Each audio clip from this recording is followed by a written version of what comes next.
Hello, ladies and gentlemen, and welcome back to another PC Boys podcast. I am your host, Logan Locke, and I just knocked over my sparkling water. Okay, so today we have a big podcast episode for you guys. So as of, you guys have probably noticed, I've been streaming my podcast as opposed to just doing videos, rendering them, and putting them online. And that is simply because, as of right now, I just find it to be better to do more of a John Campea kind of style show where I just kind of talk about everything in like one long live stream as opposed to, of course, making a video, doing the rendering and everything, and then uploading it. But that is personally, how I feel about it. But, so, today we are going to be covering my 28 years later review, as well as my Predator Killer of Killers review, and talking about Ironheart's premiere, and a little bit about Spider-Man 4, and some information we have on that. And of course, if you guys want any link to my socials, even though they haven't really been active or anything, the link will be in the description down below. But without further ado, let's get right into today's episode. So, starting off with my most anticipated movie of the year. 28 years later. Now, I have the Rotten Tomatoes opened up, mainly to kind of show you what the consensus is amongst fans and critics. The critics have this at an 89%, where the fans have this at a 64%. And I'm not very surprised by either of these scores. The reason is because this movie is clearly made for a more critic receptionist audience as opposed to being made for the masses. And the reason I say that is because this movie has two different stories going on inside of it. The one that the trailer, like I said, the 28 years trailer will go down as probably the best movie trailer I've ever watched. So the first, 20-25 minutes of this film is exactly what you expect from the movie based upon what the trailer showed you. And that was basically, high-octane zombie intensity, chase sequences, great camera work. I mean, the visuals in this movie are absolutely stunning. Very beautiful. So you have that aspect, right? The father-son duo trying to survive on the mainland. That is the full first 25 minutes of the movie. And then after that, we basically get a new plot where Spike, the main, character of this movie, sees his dad cheating on his wife and his mom with this townswoman, and his mom is sick. And so, Alfie, I think, is the guy that actually plays Spike, the kid's actual name. So he ends up taking his mother to the mainland to find her a cure for her illness. And that's what the second half of the movie basically is. Now, I have to say, I am disappointed with this movie. Because what the trailer sells you on is in the movie, but it's not the whole film. And for me, and I think for many fans, that's why this is sitting around a 64% on Rotten Tomatoes, because the movie opens up really strong and really well, but then it's like, well, now we take this sidetrack story, and the sidetrack story in me makes no sense in a lot of different ways. Because, number one, you have a kid who barely survived with his father on the mainland not, long ago in the film, taking his sickly mother that has, these episodes and, who clearly can't defend herself, and brings her to the mainland, and somehow they manage to make it to the doctor without getting turned. And then, you have this little subplot with this, I think it's Swedish military NATO group that ends up having their ship crash or something. So then they end up, getting forced onto the mainland, and the whole squad gets taken out outside of this one guy, which I think is the most bullshit thing I've ever seen. You're telling me these military guys with assault rifles, and ARs cannot take out infected? You have 8 guys with ARs. How can you not shoot the infected down? They're not zombies in the sense of they need to have a headshot. You can shoot them in the body and they die. So, to me, it makes no sense how they got overrun. It's some dumb convenience movie logic is basically what's going on here. And earlier on in this movie, they established that the island's been quarantined. So basically, 28 weeks later is canon. I've seen a lot of people online say that this movie's not canon. There's two canonizations of it. Number one, they explained that the infection did make it to mainland Europe, but it got fought back.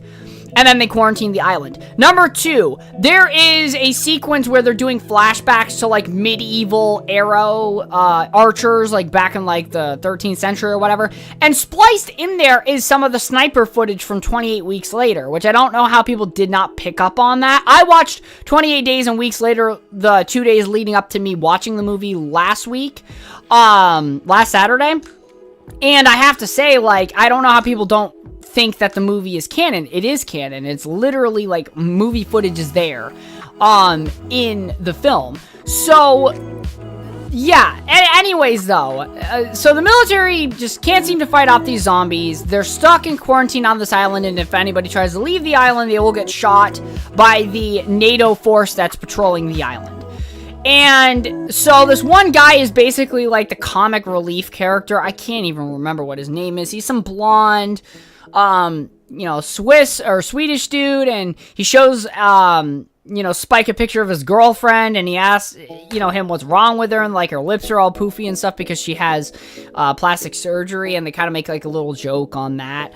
But it's one of those things where you're watching the movie and you feel a little bit disconnected. You're like, so the rest of the world is going about their average normal day, and it's just the UK where everything is post-apocalyptic and, like, this virus and zombies and infected are just roaming about, and they're doing nothing about it. Now, in real life, there'd be one of two ways this goes. Either the whole island would be nuked, or, every, country would be trying to, send aid to the people, dropping it in via, like, air packages or whatever, or they'd be trying to find a cure or doing something. But the fact that they're just kind of blockading the island and just not doing anything or helping anyone just seems really stupid. So I never really understood that. I guess it's just a very morbid world in the 28 years or days universe where governments are like, nah, we'll just, quarantine the island and just kind of watch them, I guess. So there is that. But so the movie progresses, some more dumb shit happens, like, Spike's mom ends up, like, killing this zombie by smashing its head when they're, like, stuck, they're stopped at a church for the night, and he's, like, resting and wakes up in the morning, finds a dead zombie. There's, like, a flashback in the middle of the night where she just beats the crap out of it, and she doesn't remember, and it just makes you wonder, like, why did that happen? Like, this doesn't come into play anywhere down the road. And then there's also this scene where there's a zombie, like, rage woman giving birth to a baby, and, like, the mom is trying to help this zombie give birth, and it's just so... It's so weird and makes no sense. It's like you're not even worried about the blood getting into any of your orifices on your face and, like, turning or any self-preservation. And the soldier just sits there and, like, lets all this happen too, and it makes no sense. And then in this movie we get introduced to alphas, which are, the head honcho zombies. They control some of the runners, or as I would like to call them, drone zombies. They're, like, steroided up by the infection. They're, like, super muscular, very fast, very tall, huge. And there's a lot of naked zombies in this movie. So, man and woman, you see everything. And it's very distracting in this movie, especially during tense moments when I'm trying to, like, be in the film and be like, these people could die. The alpha's chasing them. And then you see, the alpha's schlong just swaying back and forth in the middle of the camera view. And I'm like, what is going on in this movie? So anyways, they go on this journey. The woman, rage woman gives birth, and she gets killed, and the baby's not infected somehow, and then Swedish military guy gets his head ripped off by one of the alphas, and then the alpha starts chasing, Spike and his mom down for taking his child, I guess, like, there's, like, a motherly-fatherly bond or something like that, I guess. And so they end up meeting up with, Dr. Kelson. He ends up taking them back to, like, his island that he has, like, this bridge to get to the island so the infected can't get there or something like that. And basically they get there. He diagnoses Spike's mom with cancer, And then proceeds to basically say, you know, that memento mori is to, like, remember death, and, like, this whole skull temple I have is to remember the people and the infected that died. And essentially he just, you know, puts the kid to sleep, puts his mom to sleep, kills his mom, cleans her skull, and then gives it to the kid, and then says, find a good place for her on, like, the skull temple that he's made. And I will say that scene was very emotional. Like, that was very well done emotionally. But a lot of this movie, for me, was just kind of like... kind of boring, or just like, why are we doing this? Like, why even put the military subplot in there at all? Like, it doesn't really benefit the movie outside of some comedic humor and to make the military look very ineffective. There was nothing in this movie, I think, outside of the first 25 minutes and, like, the ending. Not the very, very end, we'll get to that in a minute, but the ending in the sense of, like, him and his mom, you know, having this, like, you know, touching moment with Dr. Kelson before she gets killed, or euthanized, if you will, instead of letting the cancer kill her, and that whole scene, like, you know, outside of, like, the first 25 minutes and, like, that section, I think the movie just kind of takes this huge dip where it's like, why are we on this journey in particular? So then, like, the very end of the movie is basically the kid takes the baby back to the island, but he doesn't want to stay on the island, and it's kind of interesting. He's like, yeah, by the way, this baby was born from an infected. Yeah, 0% chance that child survives, because these people are gonna, like, take in a baby that came from a literal infected after they were like, yeah, we're not taking chances with people anymore. Like, you're on the mainland, you don't make it back, we don't let you back in. So, kind of hard to imagine that they're just gonna take this child in. But then basically he writes a note to his dad saying he's gonna stay on the mainland a while longer, see what's out there, you know, become battle-hardened or whatnot, and his dad, like, runs out into the middle of the ocean, screaming and crying, for his son. Which, by the way, it's crazy that, like, Aaron Taylor Johnson shows up, does a great job in the beginning of this movie, and then he's just absent, like, doesn't even try looking for his kid or anything. And I mean, I guess that could, you know, be chalked up to, well, there's no low tide, so he can't go out there and find him. But you could at least show a scene or something of him coming to the realization that, like, his wife, like, sickly wife and son is out on the mainland and, like, freaking out about it, not being able to do anything. Like, that, I think, would have added some more emotional tension, to the movie. But so, the end of the movie, we see Spike. He ends up, you know, surviving, eating some fish. He's, like, on this, like, winding, like, highway or something in, like, this very rocky area of the mainland. And so he ends up shooting some zombies that come towards him. But then he ends up getting cornered because there's too many. And then, this is where this movie just takes a complete, like, circus kind of level of you know, turnaround, like 180. So all of a sudden Jimmy, who is like this little boy from the very beginning of the movie, we see like how the outbreak, you know, spread to this, like, to his house, and like the fact that everybody there got infected, including his mom, and I'm assuming other family members. All these kids, his friends, get murdered in front of him, right? He runs down the street to, you know, the Catholic church that's there, to his dad, and his dad's like some really, like, doomsday cultist, like, oh no, this is just Judgment Day, your mother is ascended, even though she's literally been infected into a rage zombie. Anyways, so this guy just sits there and is doing his, you know, doomsday priest thing, where he's like, oh, come to me, my children, you know, accepting his death, and he gets bit, yaks up a bunch of blood, he turns, and so his son is, like, underneath him in, like, the great system or whatever, hiding, and then ends up getting, like, his father's cross or whatever, and it's, like, upside down. And then so his father and all the other infected run out and stuff, and then he ends up leaving that church, and then he gets literally brought in the last 2 minutes. He's in, like, a tracksuit, he's got, like, bling all over him, like, you know, gold rings and chains, and of course that one, cross necklace from his father, and then he's got a whole group of Jimmies, as they call him, and they were kind of, like, teasing this throughout the movie, where, like, Jimmy was put on the side of a building and carved into one of the zombies and stuff. But anyways, so he ends up, you know, showing up with his group of Jimmies, and they're all blinged out, and they're in their own colored tracksuits. And I shit you not, guys, it turns into an episode of Power Rangers. Basically, Jimmy and his goons, or his buddies, start flip kicking and, you know, fighting zombies Power Rangers style, and they're all, like, enthusiastic about it. And I was like, what happened? Like, we watched a whole movie of, like, some serious, dark, you know, themes, some very sentimental themes, you know, anxiety, like, some real post-apocalyptic shit. And then we're just getting, like, tracksuit blinged up Power Rangers for the last 3 minutes of the movie killing zombies. And then Spike chooses to be Jimmy's friend, or whatever. And then the movie ends, and I'm like, what the fuck did I just watch? Like, I literally turned to my cousin, I was like, what just happened? What am I watching? So, the ending was really bad. Tonally, it was just so off the mark. And that's kind of the major thing I wondered, like, why did they do this? Why was that the ending that they chose to go with and thought, yeah, I think people will like that? For me, that's very weird, man. Like, nobody's looking at that and saying, yes, that was the perfect ending. Not a single person is saying that, okay?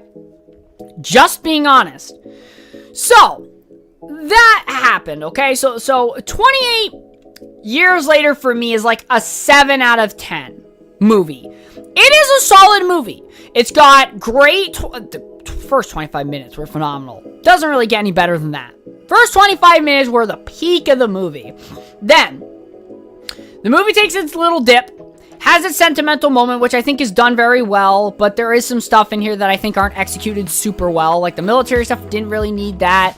And that whole lull section, you know, just, in my opinion, didn't work. Having the mom just beat the crap out of a zombie, even though she's, like, this frail woman that's, like, dying of cancer, and it just came out of nowhere and made no sense, and it didn't really touch upon it after the fact that it happened. It was just kind of one of those things, like, we did it, but we're not going to explain it. And that was really stupid. I didn't like that. It just made no sense. And the baby thing, maybe it will play a role going into the future. I'm not sure. I know the sequel, The Bone Temple's coming out in January, so hopefully we get some kind of answers to what's going on.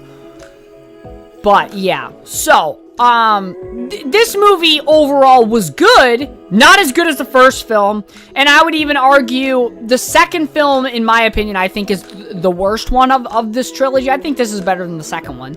But the only reason that is because the second one, for me personally, was just kind of like an average run-of-the-mill zombies movie. It wasn't really special in any kind of way. It was definitely more intense in moments, and, you know, I think was a lot more what you would expect this movie to be like in some instances. But I think this movie did a good job. But the cinematography in this movie was absolutely phenomenal. Like, some of the shots, the Aurora Borealis shots that they had when they were running away from an alpha across the rising tide to their island. Beautiful. That shot was absolutely breathtaking. I could watch that scene over and over again just based upon how that was shot. But yeah, overall, this movie for me is a 7 out of 10. And like I said, critically, it makes sense this movie's doing very well. It was shot and filmed in such a way where critics would love it. But for fans, it is very divisive. Because the trailer did sell you on one kind of movie. Like that high-octane, very, like, suspenseful and anxiety-inducing zombie chase kind of film. And you got it, but only for the first 25 minutes. The first 25 minutes did such a good job with that. And then after that, it just, like, for me, I was kind of taken out of the movie a little bit. It wasn't terrible, but it just wasn't what that first 25 minutes was. And like I said, the trailer sold you on the first 25% of the movie. Not the later stuff. Even some of the stuff that I thought they were going to do with, like, the rage-looking mask, that's, like, some flashes they throw in there. Nothing's really mentioned about that. And I thought that we were going to have, like, this cult and stuff that was actually going to get introduced in the movie and be a big part of the movie. No, didn't happen. Dr. Kellison was actually not a crazy lunatic like he was made out to be in the trailers. So there was so much in this movie that kind of disappointed me, or that wasn't there that I thought would be there, that I think would make the movie more interesting. But it is what it is, you know. Hopefully the next two movies are better. I think this movie made like 60 million opening weekend or something. It made a good amount of money, especially when you consider it to be a horror movie. So it did a really good job. But we'll see what happens and where it goes from this point. But yeah, it does not surprise me that we're seeing the audience basically be at a 50-50 split with this movie. Makes sense to me. Actually, I want to read some of the reviews. I haven't read any of the reviews yet. But I would love to see some of the audience ones. The ending was an ending. Yeah. So there's kind of a rule of thumb, right? When it comes to movies, the end of the movie or the final third act is what sticks in the audience's mind most of the time when they leave a theater. So if they're going to do a review on it or talk about it, it's normally that final third act that really makes or breaks a film. You could have 2 great first acts, but if the third act sucks, people will significantly dislike your movie more. But if your first 2 acts are weak and your third act is amazing, it will be significantly better. And that's just kind of how, like, human beings are when we watch films, is like, if the ending sticks with us and is really well done, like, that build up to that point is nice. There's a difference between doing a lot of great stuff in the beginning and then losing steam at the end, because then it feels underwhelming or it didn't, like, hit you the way that you wanted it to, rather than, oh, the beginning and middle kind of sucked, but the ending was phenomenal and the build up was really good.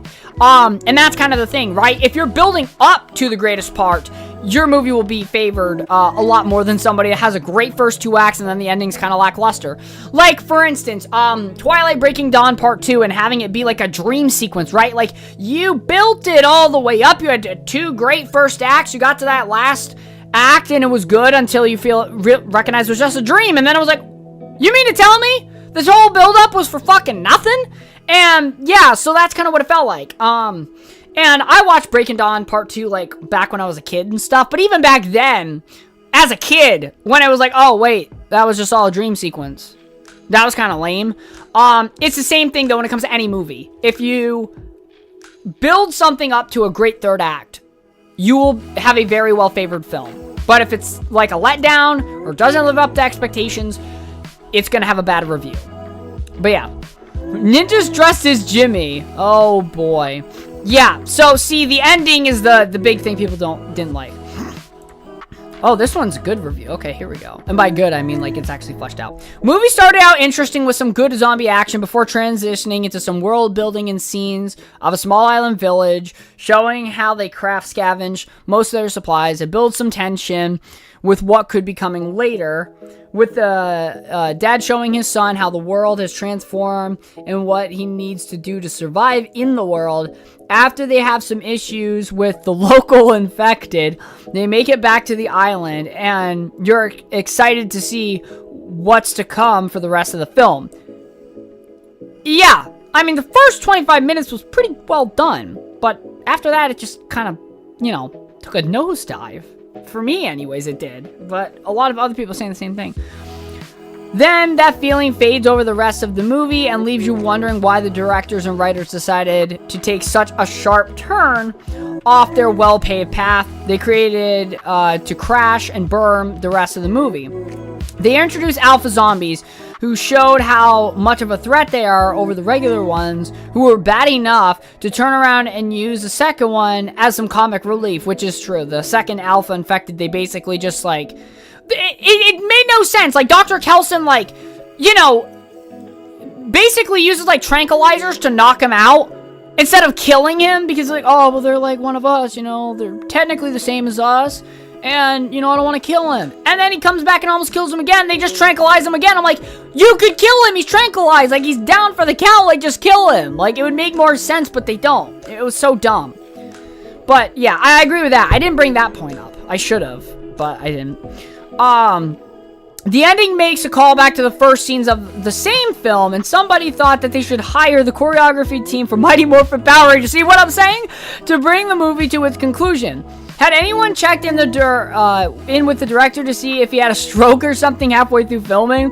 When your entire story can be undone by the main characters having a simple conversation in the first 5 minutes of your story, maybe you shouldn't be in charge of telling stories, let alone millions of dollars to make a movie. Wait until you can stream it at home as something to fall asleep to and save your money to see it in theaters. That is brutal, but brought up a lot of good points. Personally, I loved it. I'm a fan of the first 2. I really enjoyed it. Fast-paced, but also stuck to a new storyline. I do wish we learned if infection had spread through the UK and Europe, the ending of 20... They literally covered this in the first beginning. But people, I guess, can't read. They literally said that mainland Europe pushed the infection back. It's canon, guys. Come on. But hopefully we'll learn more about that in the next movie. The ending threw me a little haha, but I thought it was funny. Yeah, that's a problem. Let me explain. Okay, like, Kristen can like this if she wants to, but there's a problem with that. That's an issue.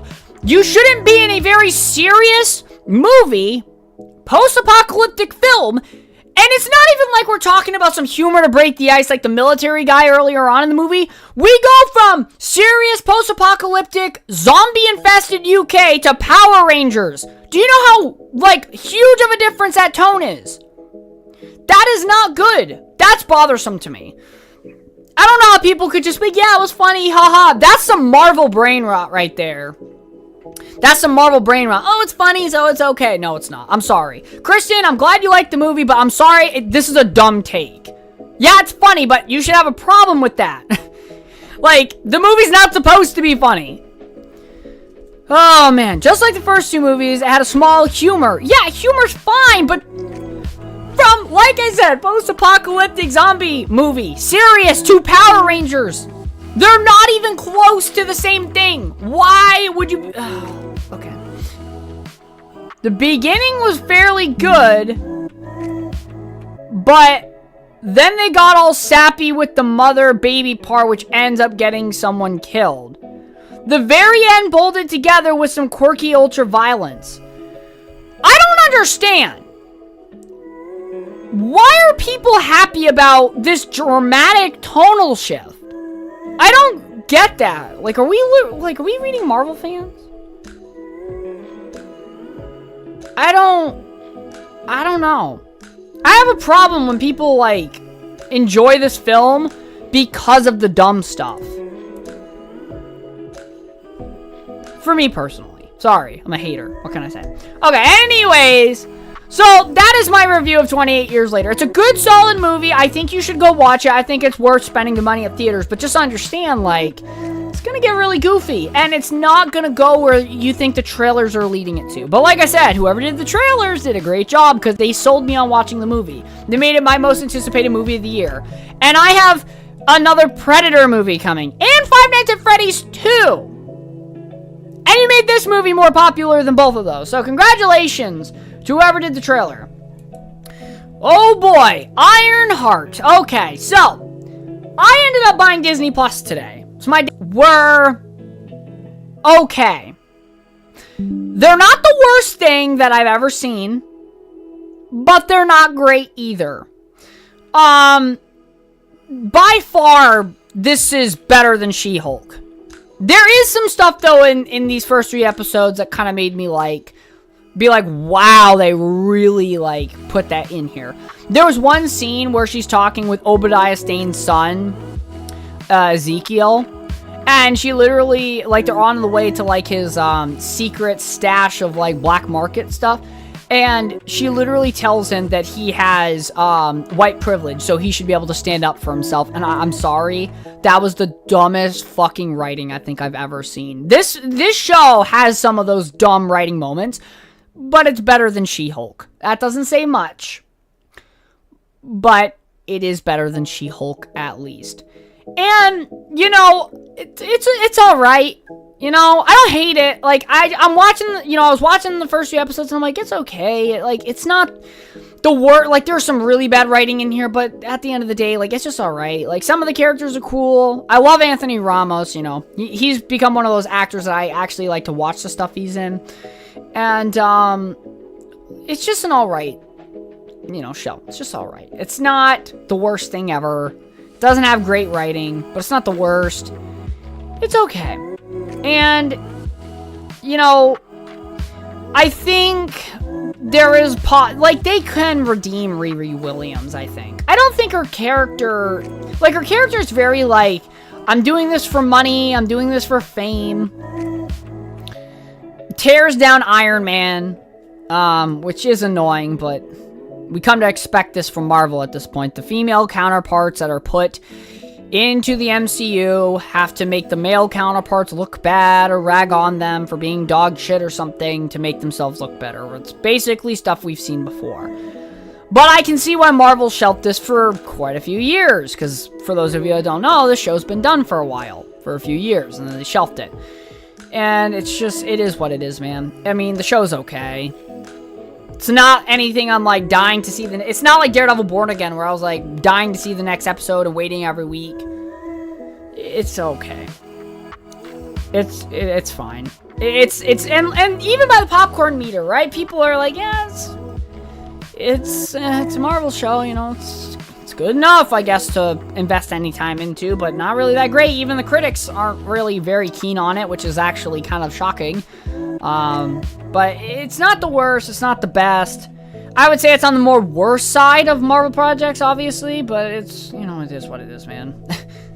You can see how enthusiastic I am talking about Ironheart. Yeah, it was what it was, man. It's not that great. It's just, it is what it is. But yeah, Ironheart in the comics was kind of a dickhead. So, they did make her comic accurate. So, that works, I guess. Normally, you know, coming from me, the comic accuracy kind of guy.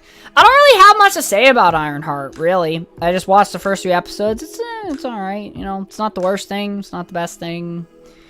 Crazy that the best thing we can get from Marvel these days is Thunderbolts. Thunderbolts is a solid film, mind you, but I wouldn't even consider Thunderbolts in, like, my top 10 Marvel movies.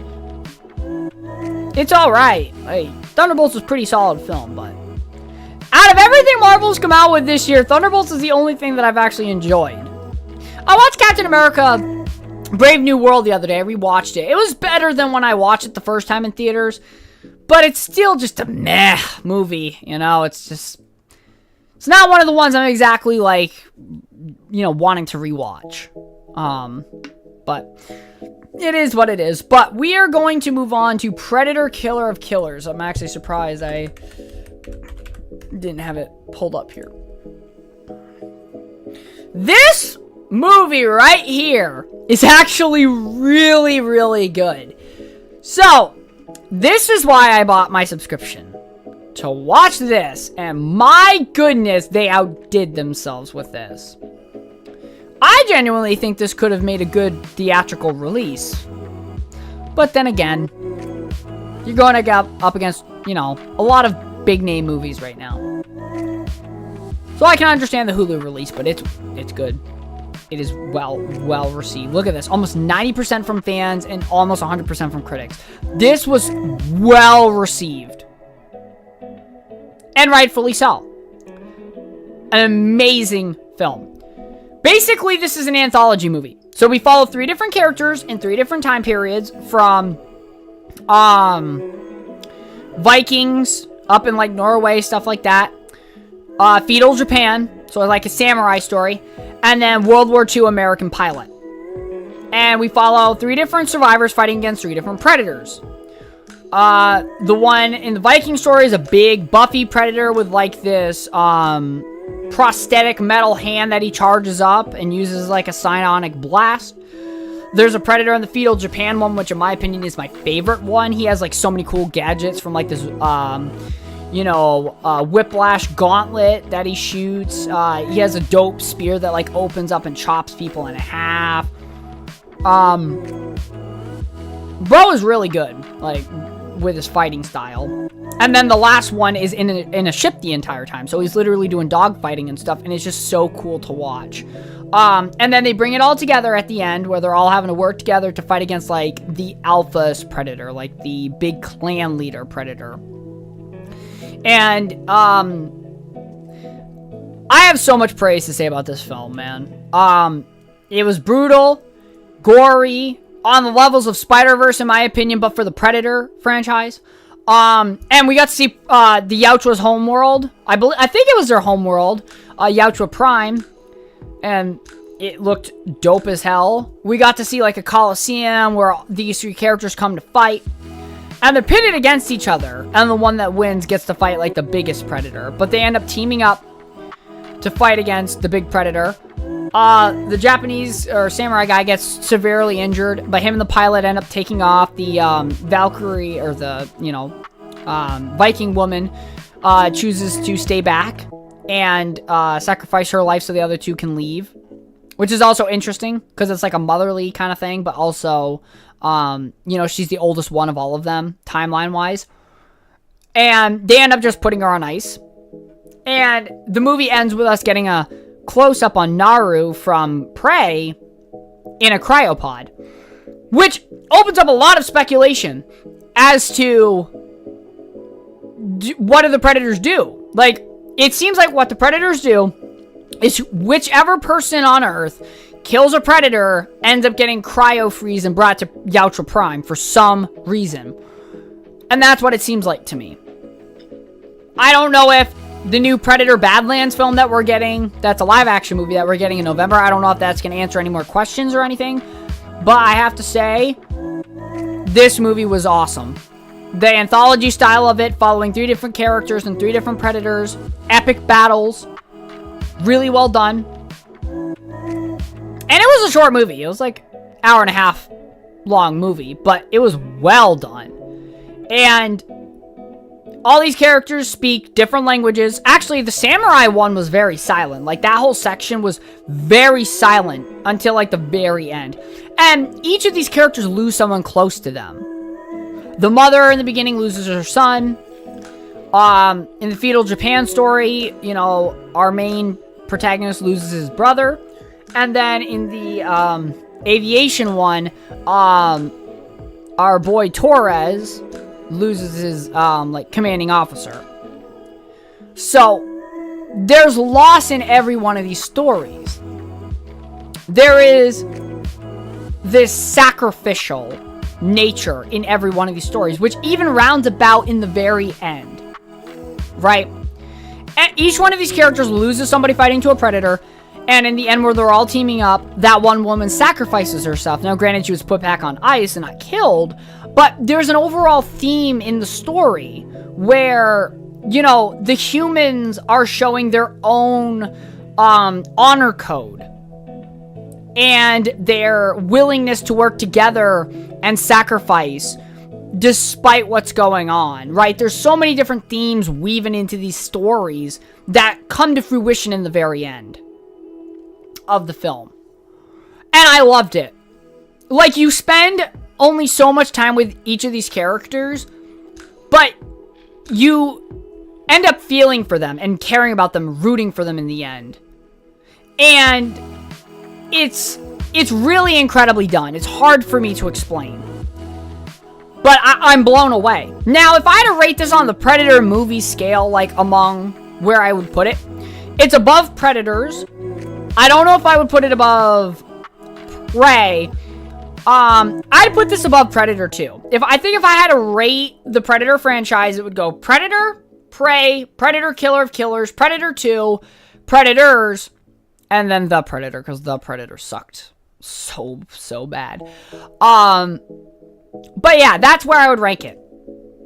I would rank it just below Prey, probably. And the only reason that is because I think Prey and this movie are really good movies, but Prey is a self-contained story that takes a whole movie to go through. And it is a little bit different than other Predator films that we've seen. Like, it's not carbon copy the same thing, it's actually something new. And same thing with this movie. It's something new. They took the concept of Prey and doing like a different time period and seeing how the Predators and humans interact and fight during those time periods, but they spread it out through multiple different time periods. And they did it in animation style, and then showing the Yautja Prime and the Predator homeworld. Now, granted, we don't know when the final story takes place. Like when they're all fighting on Yautja Prime, we don't know how far in the future that is. Because it's clear that it's past the 1940s. It's gotta be. Or it is in the 1940s. But it's either 1940s or after. And that's one question. What happens to Torres and the samurai? Do they go back to Earth? Is it modern day? Is it not modern day? Do they survive their trip back? What happens to Naru? on Yaotra Prime. There's so many unanswered questions here. So I don't know if they plan on making another animated movie to explore Naru's story further or these other two survivor stories further. I'm not sure. But it's very clear that they're setting up the return of Naru. But do I think it will be in a live action capacity? I don't know. If they do, that would be cool. But I'm not sure. But this movie does a lot of Predator world building in terms of their planet, their culture, hierarchy, and what happens to people that best Predators. Now, for those of you that haven't played Predator Hunting Grounds, a video game, which is like a 1v4, you know, kind of like Dead by Daylight style kind of game, or Friday 13th kind of game. We have one Predator versus 4 survivors. They complete objectives, and the Predator's trying to kill them all, or the Predator gets killed. But even in that story, Dutch is still on Earth. Major Alan Dutch Schaefer, you know, the guy from Predator 1. He's still on Earth, fighting Predators in 2025. He hasn't been caught by a Predator and been brought back to, you know, Yaotra Prime. So I don't know if we'll ever see Dutch fighting Predators again in movie form, whether that be animated or live action. I would love to see Dutch return, but I doubt that will probably happen. And if it does, most likely animated.